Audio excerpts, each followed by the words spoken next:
Oi, meu nome é Pedro Evangelista. Irei iniciar agora esta aula, né? Estudo no Instituto Federal do Piauí, Campus Floriano. Estou atualmente cursando a disciplina de Instrumentação do Ensino da Matemática, tá? Temos como professor Marcelo Teixeira Carneiro e eu sou Pedro Evangelista da Silva Filho. Vou dar continuidade aqui. O tema desta aula é radiciação, certo? Então, irei abordar tanto o conceito quanto propriedades e alguns exemplos, né? Algumas exemplificações para fixar na mente. Temos aqui, primeiramente, o conceito, que vai falar o seguinte: radiciação é a operação que realizamos quando queremos descobrir qual o número que, multiplicado por ele mesmo uma determinada quantidade de vezes, dá um valor que conhecemos. Basicamente, o que quis dizer aqui, quando, por exemplo, queremos saber qual a raiz quadrada de 25.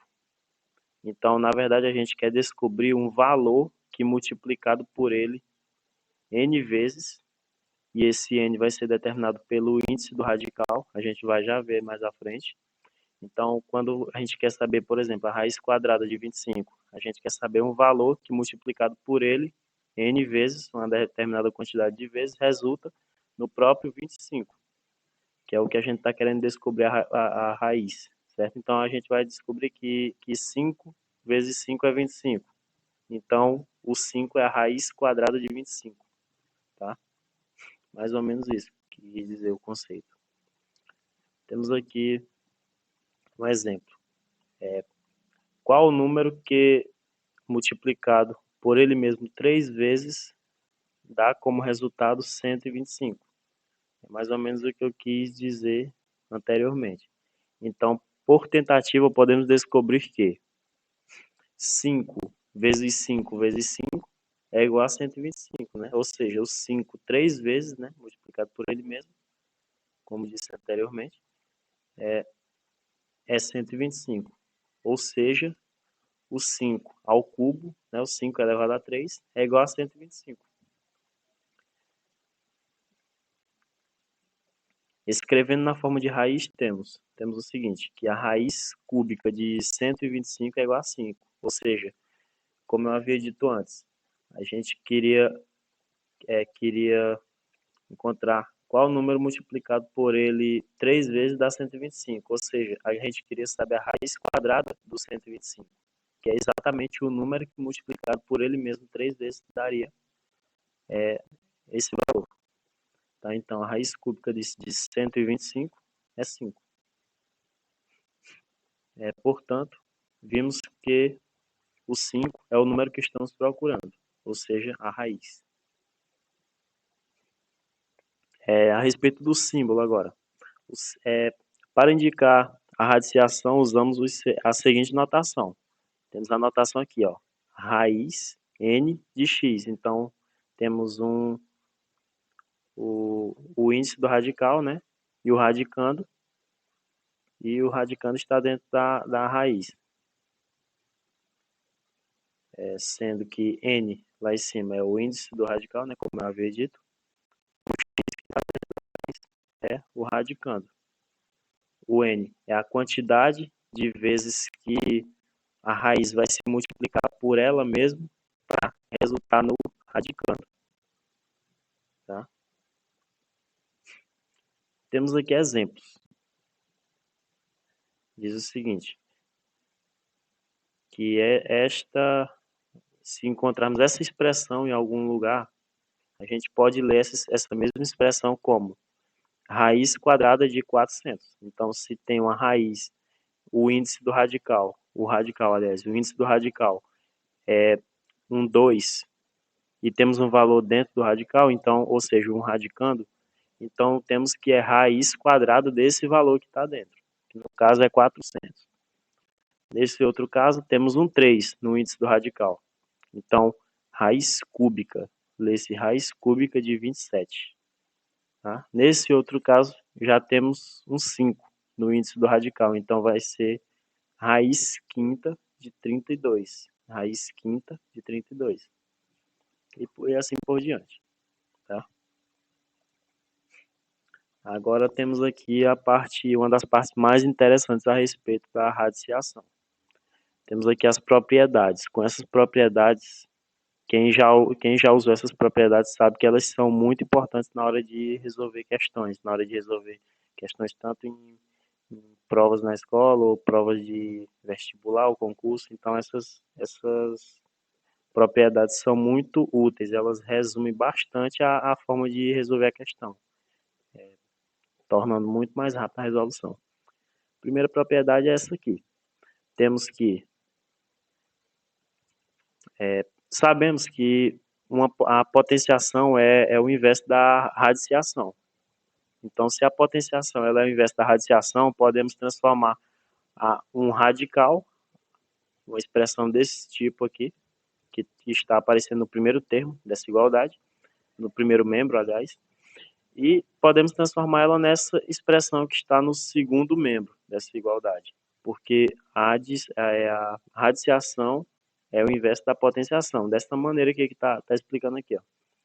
Se temos a raiz n de A elevado a m, então vai ser igual ao A, que é o índice do radical, a base do índice do radical, aliás, a base do índice do radical vai permanecer, e o expoente da nova expressão, o expoente vai ser a fração entre o expoente do radical, m, e o índice do radical.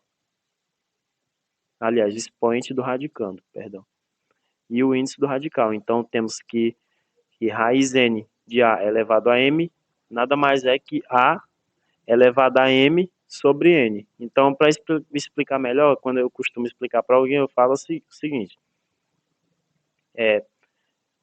Quem está dentro, vai ficar mais fácil o entendimento. Quem está dentro vai para cima, quem tá em cima vai para baixo. Quem está embaixo vai para cima, quem está em cima vai para baixo. Na hora de transformar. Porque a gente conserva a base, né? O radicando, a base do radicando. E quem está embaixo, ou seja, embaixo do radical, vai para cima. Olha aqui, está na parte de cima, no numerador da fração. E quem está em cima, no índice do radical, vai para dentro, vai para baixo.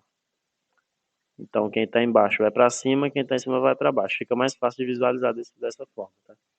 Mais embaixo aqui temos um exemplo. Raiz quinta de 4 elevado ao cubo nada mais é que 4 elevado a 3 quinto. Ou seja, o 3 estava embaixo, estava dentro. Né? Foi para fora, para cima, no expoente. E o 5 estava em cima, sendo o índice do radical, e foi para baixo. Transformou no denominador da fração, que é o expoente desse 4 aqui. Basicamente é assim. Temos aqui a segunda propriedade. Segunda propriedade também muito interessante, né? Essas propriedades são, como eu já tinha dito antes, para facilitar a nossa resolução de questões. Então, se tem questões que, se a gente for pelo jeito mais difícil, é bem mais demorado, né? Então, essas propriedades é justamente para facilitar. A segunda propriedade fala o seguinte: multiplicando-se ou dividindo-se o índice e expoente pelo mesmo número, a raiz não se altera. Então, se a gente multiplicar o expoente da base e o índice do radical pelo mesmo valor, os dois, então o resultado dessa expressão toda não se altera. Então, se eu multiplicar o índice do radical por 5 e eu multiplicar por 5 aqui o expoente, eu vou ter o mesmo resultado no final. Se eu multiplicar por 1000 aqui em cima e multiplicar por 1000 aqui, o resultado vai ser o mesmo. O que a gente não pode fazer é se empolgar e querer multiplicar aqui em cima por um valor e dentro aqui por outro valor. Então aí a gente já está forçando a barra, né? Não tem como. Se multiplicar o índice do radical por um valor e o expoente do radicando por outro valor, a gente vai ter um valor totalmente diferente do que seria aqui, nessa expressão inicial. Então, basicamente é assim, de forma algébrica. Raiz n de A elevado a m é igual a raiz n vezes P de A elevado a M vezes P. Então, eu multipliquei o índice do radical e o expoente do radicando pelo mesmo valor. Então, não se altera, permanece igual. E dividindo também, multiplicando ou dividindo, como tem no exemplo de baixo. Raiz n de A elevado a M é a mesma coisa que raiz n dividido por P de A elevado a M sobre P. Então, é a mesma coisa, tá? Temos aqui, pessoal, a terceira propriedade. Essa terceira propriedade aqui, basicamente vai dizer o seguinte: na multiplicação ou divisão com radicais de mesmo índice, realiza-se a operação com os radicandos e mantém-se o índice do radical. Pode parecer um pouco complicado lendo essa explicação aqui, mas é o seguinte, é bem simples, como a gente pode ver nesse exemplo de cima, por exemplo. Tem o seguinte, duas radiciações, dois radicais com índices iguais. Estão se multiplicando esses radicais. Então, o que a gente fez aqui, ó? Colocou apenas em uma raiz, deixou apenas um radical, porque eram iguais, né? E estavam multiplicando, deixou apenas um, eram iguais os índices do radical. A gente deixou só um radical, um índice do radical, um radical, e multiplicou dentro, ó, A vezes B.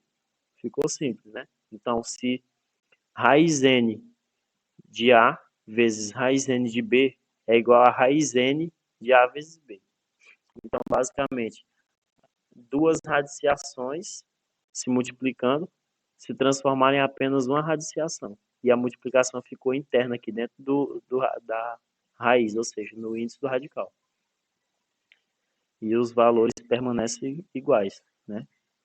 E na divisão também, como eu havia explicado antes, na divisão também acontece isso. Então, se temos duas radiciações, uma dividida pela outra, e o índice do radical são iguais, a gente pode simplesmente unir elas duas por um só radical, por um só índice do radical e colocar uma fração dentro, entre os dois radicandos. Então, temos raiz n de A dividido por raiz n de B. Então, vai ficar raiz n de A dividido por B. Sendo que nesse segundo caso aqui na divisão, o B tem que ser diferente de zero, tá? O B tem que ser diferente de zero, tá bom? Temos aqui, pessoal, a quarta propriedade. Nessa quarta propriedade, diz o seguinte: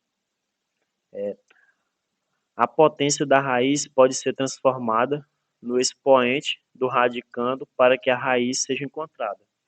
Então, também talvez possa ficar um pouquinho complicado assim lendo, mas, na verdade, quando a gente olha aqui é muito fácil.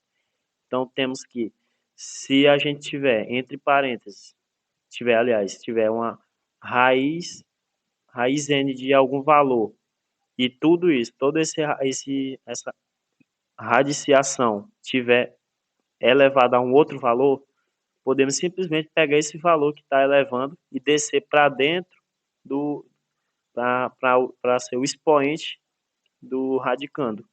Dessa forma aqui, raiz n de A, tudo isso elevado a M, é igual a raiz n de A elevado a M. Simples assim. Tá? E temos aqui a quinta propriedade.